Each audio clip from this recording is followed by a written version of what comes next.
آپ کی شرافت اور آپ کی نرمی ہر جگہ پر فائدہ مند نہیں. آپ کہیں جی میں نہیں بچھو کو مارتا، حدود حرم کے اندر وہ آپ کو نقصان پہنچا دے گا. نماز کے اندر بھی اجازت ملی ہے کہ سامنے سے سانپ یا بچھو آ جائے تو آپ نماز توڑ کے اسے مار، واپس آ کے نماز شروع کر لیں وہاں سے، کوئی حرج نہیں. تو حضرت جی ہر موقع خاموشی کا اور شرافت دکھانے کا نہیں ہوتا.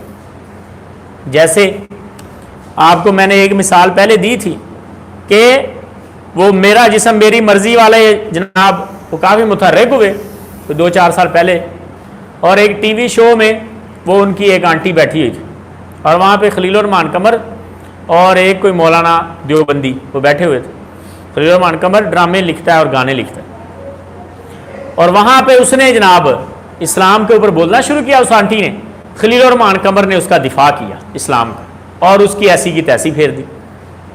اب اس سارے معاملے پر خادم حسین رضوی صاحب تحریک لبیک کے چیئرمین فوت ہو گئے.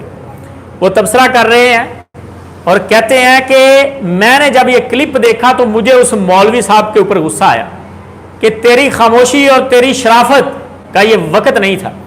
تو اس سے بہتر ہے خلیل الرحمان قمر جس نے دفاع کیا اسلام کا. تو حضرت صاحب ہر جگہ خاموشی کی اور شرافت دکھانے کی نہیں ہوتی، بلکہ کئی جگہوں پر اسلام کا اور مسلمانوں کا دفاع آگے بڑھ کے کرنا ہوتا ہے، اور یہی جہاد ہے.